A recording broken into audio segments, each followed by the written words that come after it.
John Lennon met Blind Beatles fan backstage. What he did next stunned everyone. It was December 8th, 1968, exactly 12 years before the world would lose him forever. But on this cold New York evening, something happened backstage at Madison Square Garden that would change both John Lennon and a 17-year-old blind girl named Sarah Coleman forever. The Beatles had just finished their final American concert. 20,000 screaming fans were still chanting outside, refusing to believe it was over. But behind the concrete walls of the arena, in a dimly lit corridor that smelled of sweat and cigarette smoke, a different kind of magic was about to unfold. Sarah had been waiting for 3 hours. Her guide dog, a golden retriever named Melody, lay patiently at her feet. The backstage pass clutched in her trembling fingers was damp with perspiration. She had won a radio contest she never expected to win. A contest that would give her 30 seconds with her idol. 30 seconds with the man whose voice had been her light in 12 years of darkness. What John Lennon did in those 30 seconds would haunt him for the rest of his life. But the real shock came when Sarah opened her mouth to speak, because what she said to him in that moment would expose a secret that the Beatles had kept hidden from the world. A secret that would make John question everything he thought he knew about fame, music, and the power of human connection. The security guard's footsteps echoed down the hallway. "He's coming," he whispered. Sarah's heart stopped. She had no way of knowing that John Lennon was about to have the most profound encounter of his career. And it had nothing to do with screaming crowds or #1 hits. Hey, before we continue with this incredible story, I need to give you an important warning. Many subscribers have reported that YouTube has removed their subscriptions without notice. Just take a quick look at the red button below to make sure you're still subscribed to the channel. I don't want you to miss any of the exclusive content that's coming up.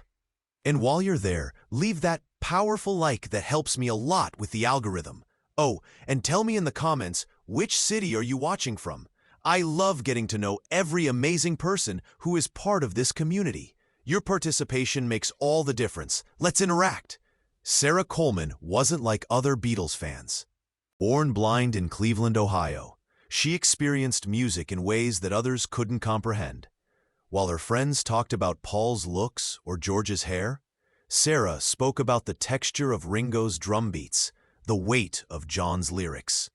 She had memorized every Beatles song not by reading sheet music, but by feeling the vibrations through her bedroom floor when her older brother played records. Her fingers would trace patterns in the air, following melodies only she could see. But there was something else about Sarah, something that made this meeting more significant than anyone could have imagined. 3 years earlier, Sarah had written a letter to John Lennon. Not a typical fan letter, filled with declarations of love and requests for autographs. Her letter was different. Haunting. It contained observations about the Beatles' music that were so precise, so insightful, that it had made John's hands shake when he read it. In that letter, Sarah had described hearing hidden sadness in John's voice during the recording of Help. She wrote about sensing colors that others couldn't see in their harmonies. Most disturbing of all, she had predicted with eerie accuracy exactly when the Beatles would stop touring. John had kept that letter in his jacket pocket for 3 years. He never responded to it, never told the other Beatles about it. But he couldn't forget the words of a blind girl from Cleveland who seemed to understand his music better than he understood it himself. Now, as he walked down that corridor toward their meeting, that same letter was burning a hole in his pocket. Sarah had no idea that her words had been living rent-free in John Lennon's mind for 3 years. She also had no idea that John was about to ask her a question that would change everything. John appeared around the corner like a ghost, thin, pale, wearing his iconic round glasses and a black turtleneck that seemed to absorb the harsh, fluorescent light. Sarah heard his footsteps before the security guard announced his arrival. "Mr. Lennon," she whispered. her voice barely audible. "I'm Sarah Coleman." John stopped dead in his tracks. The name hit him like a physical blow. After 3 years of wondering, 3 years of carrying her letter, the girl who had seen through his music was standing right in front of him. "Sarah Coleman," John repeated slowly, his Liverpool accent making her name sound like a prayer. "From Cleveland."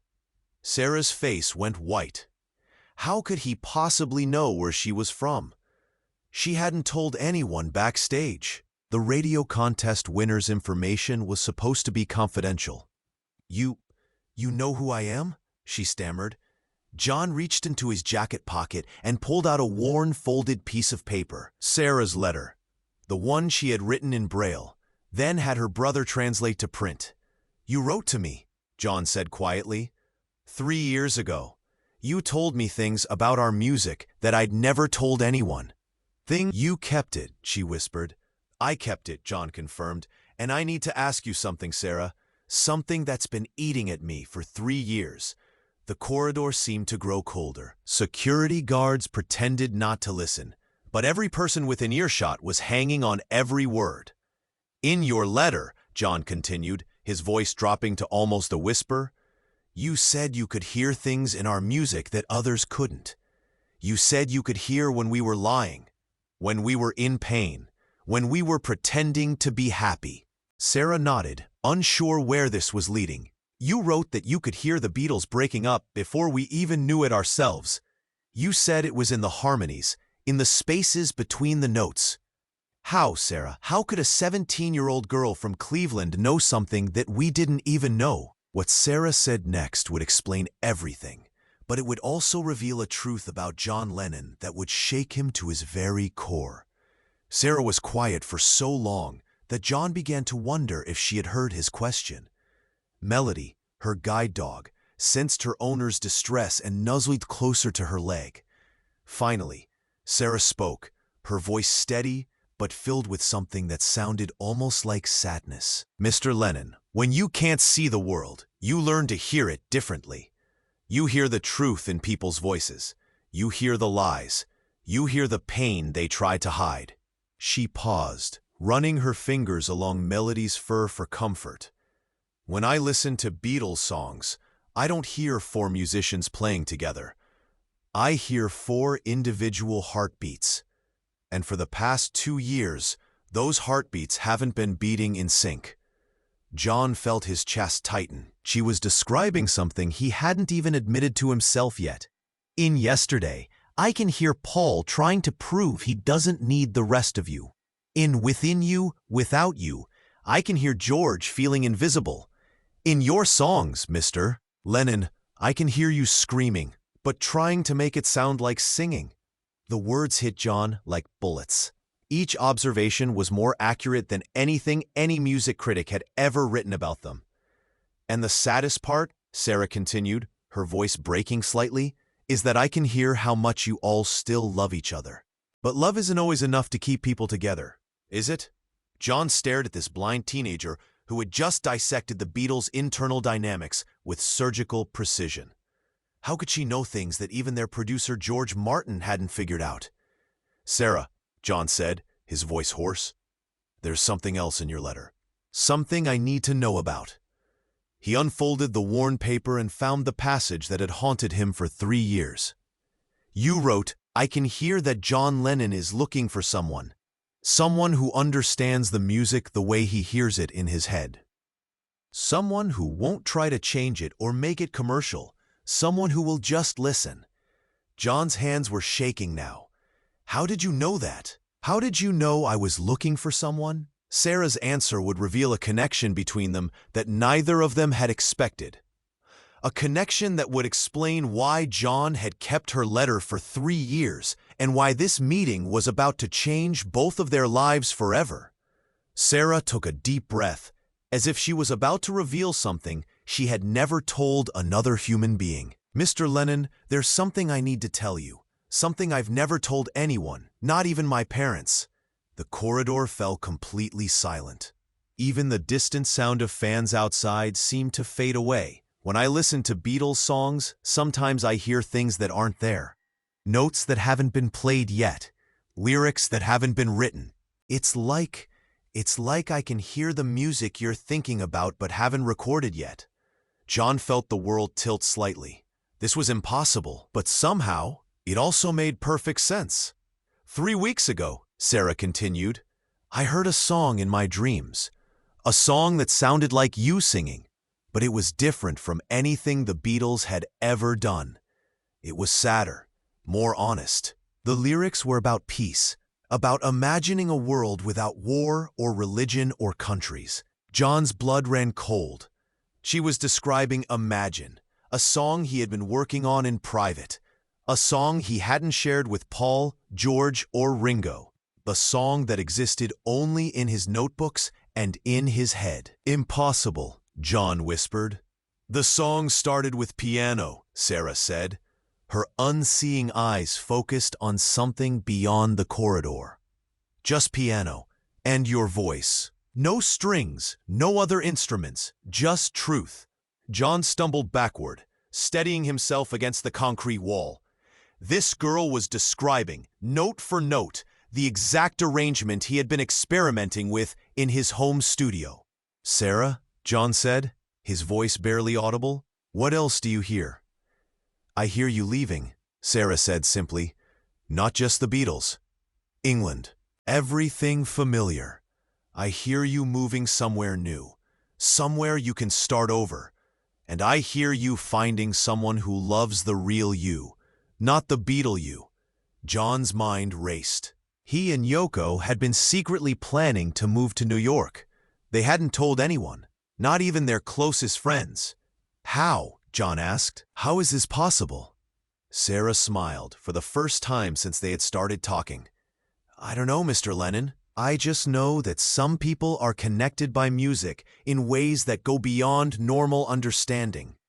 I think maybe you and I are connected like that.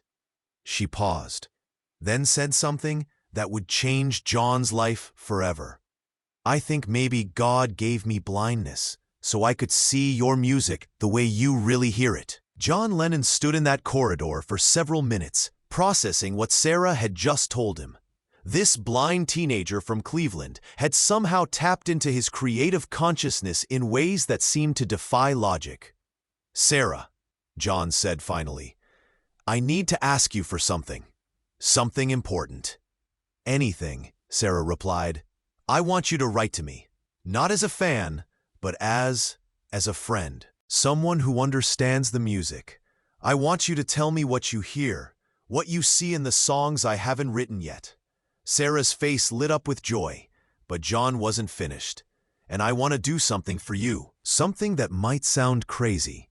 John pulled out a small notebook from his jacket pocket and quickly scribbled something down.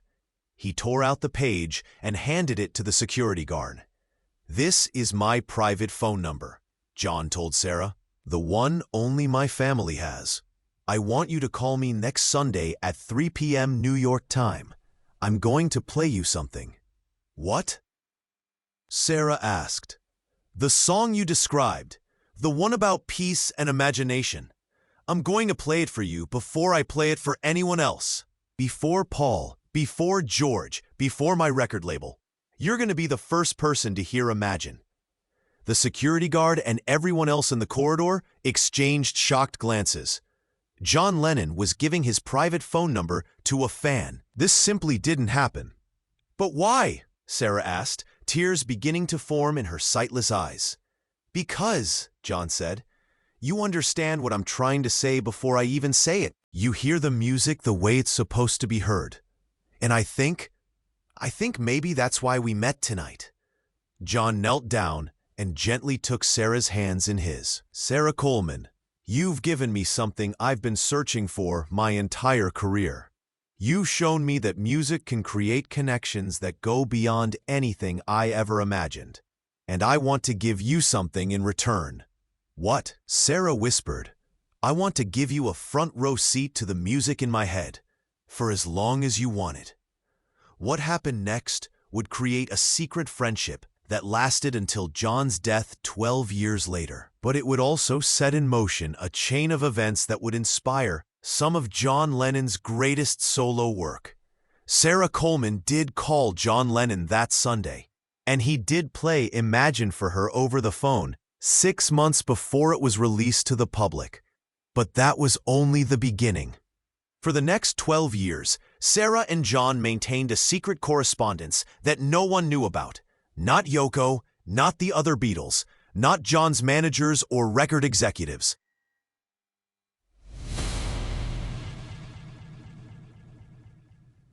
Sarah would write to John about the music she heard in her dreams, and John would turn those visions into songs.